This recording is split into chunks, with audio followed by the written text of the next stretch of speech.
Assalamualaikum warahmatullahi wabarakatuh. Yang terhormat Bapak Khairul Anwar MAG selaku dosen studi Islam Indonesia. Yang saya banggakan teman-teman kelas studi Islam Indonesia. Sebelumnya perkenalkan, nama saya Aryatul Labi, NIM 33030020063. Di sini saya akan menjelaskan tentang pemikiran hadis Kiai Haji Hasyim Asy'ari di Indonesia. Kajian hadis di Indonesia sudah mulai pada abad ke-17 Masehi, dimulai dengan munculnya kitab Hidayah Al-Habib fi Targhib wal Al-Tarhib yang ditulis oleh Nuruddin Ar-Raniri.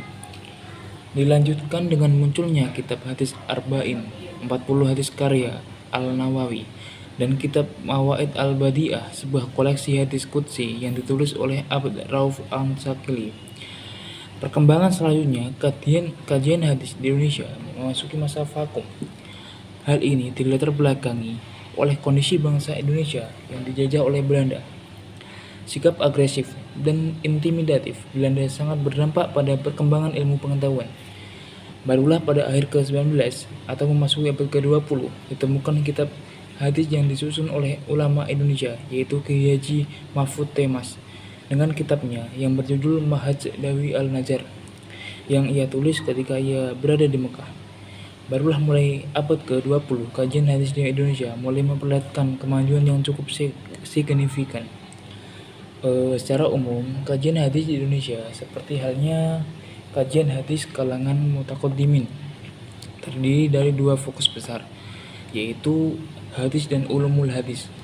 Adapun bentuknya ada berupa terjemahan dari kitab berbahasa Arab, dan ada juga yang merupakan karangan pemikiran sendiri seorang tokoh. Kitab hadis yang ditulis dijadikan sebagai pedoman untuk melakukan ritual ibadah.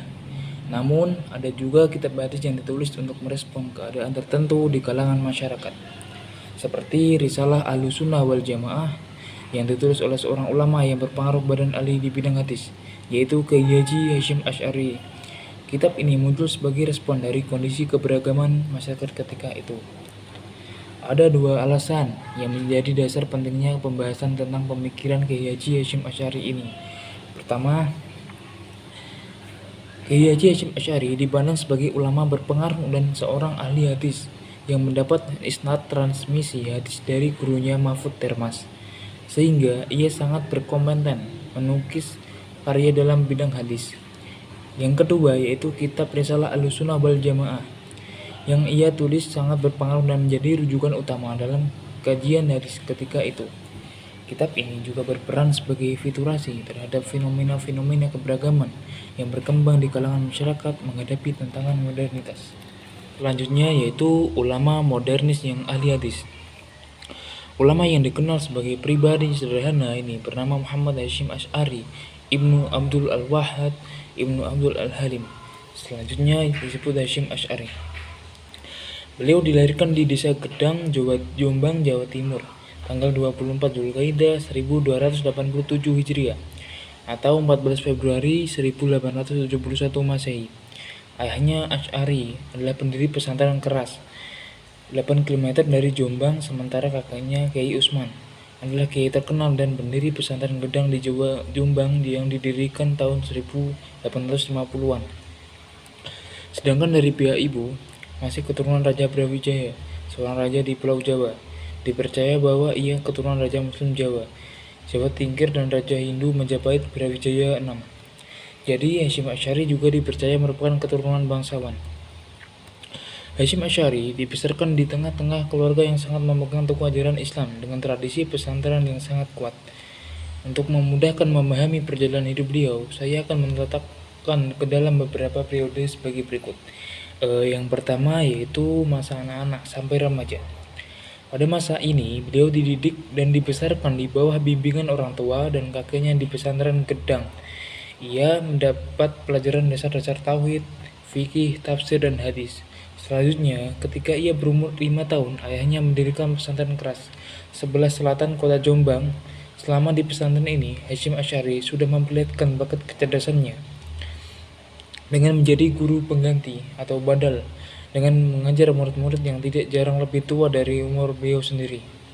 Pendidikan beliau tidak hanya di pesantren Gedang, Tercatat beliau juga mengembara ke beberapa pesantren di Jawa dan Madura seperti pesantren Wonokoyo yaitu di Probolinggo, pesantren Langitan yaitu di Tuban, pesantren Trenggalis dan Kademangan yaitu Bangkalan Madura, dan pesantren lainnya.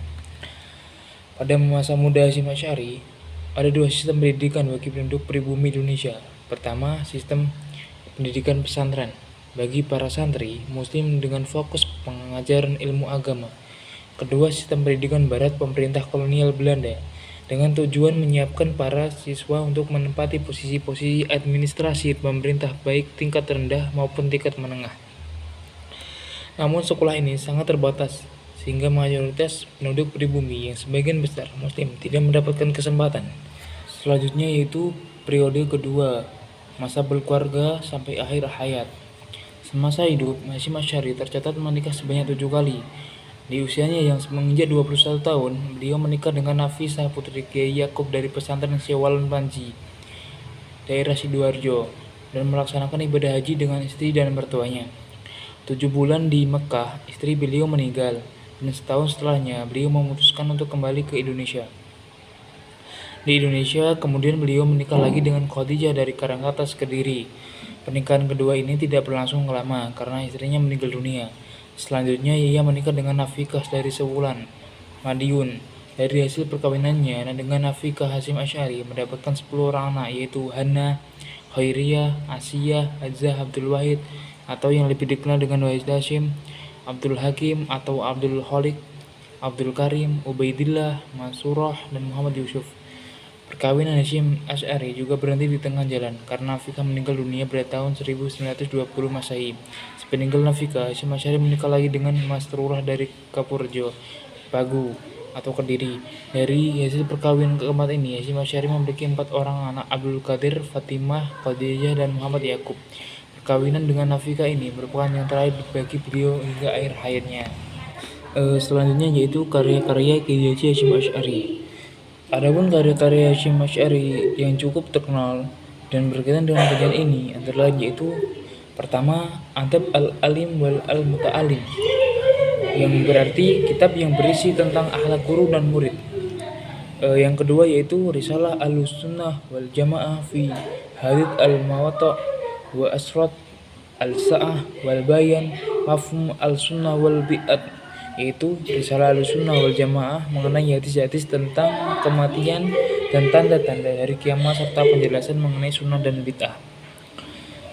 Yang ketiga yaitu Ziyadah at-Ta'liqat ala Manzumat al-Sayyid Abdul Allah Ibnu Yasin al-Fasurani, yang berisi bantahan Hasyim Asy'ari terhadap kritikan Syekh Abdullah bin Yasin Pasuruan terhadap Nahdlatul Ulama.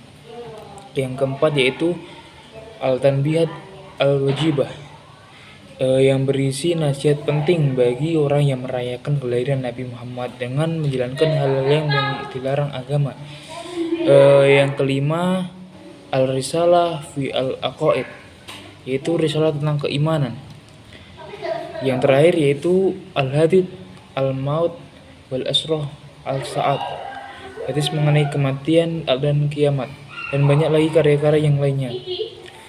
Selanjutnya yaitu kitab Risalah Ahlussunnah wal Jamaah dengan kontribusi Kiai Hasyim Asy'ari terhadap kajian hadis di Indonesia.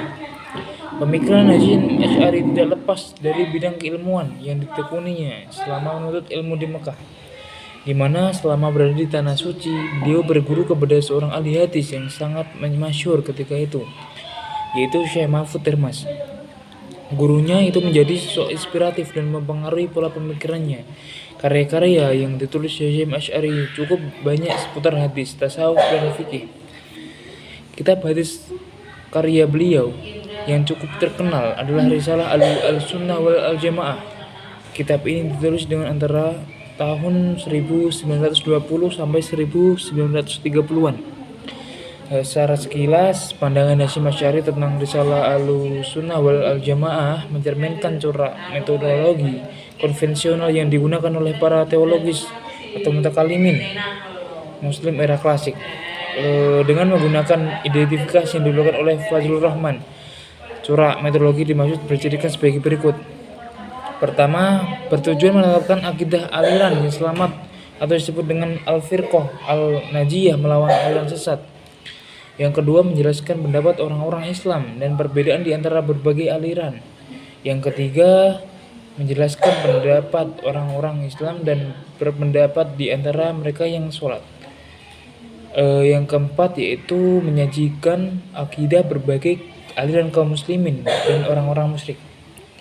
Yang kelima, mengikuti kaidah-kaidah golongan salaf secara konsisten, mengutamakan al-ittiba atau kepentingan terhadap pendahulu tanpa pengembangan al-ibtida.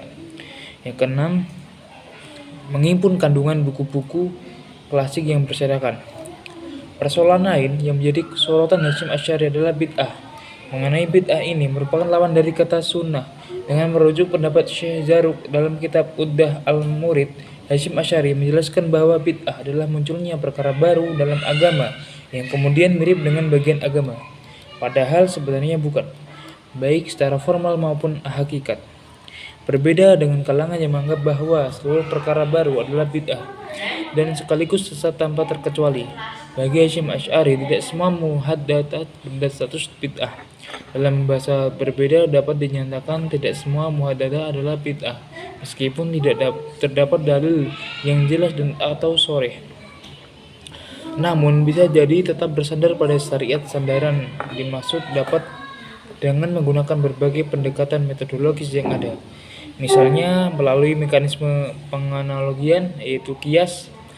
Hal ini berarti penerjemahan terhadap teks-teks otoritatif atau hadis tentang bid'ah harus menggunakan pendekatan yang lebih menyeluruh atau tidak hanya tekstual semata. Melalui karyanya tersebut, Kiai Haji Hasyim Asy'ari berhasil melakukan dasar-dasar kajian hadis dan solusi teologis dari persoalan yang sedang menghadapi masyarakat. Bisa dikatakan bahwa kitab Risalah Ahlussunnah wal Jamaah berperan sebagai filtrasi terhadap fenomena keberagaman dalam menghadapi tantangan modernitas. Sekian dari saya, kurang lebih jelasnya begitu. Bila ada kata-kata yang salah atau kurang dipahami atau kurang dicermati, mohon maaf sebesar-besarnya. Wabil taufiq wal hidayah. Assalamualaikum warahmatullahi wabarakatuh.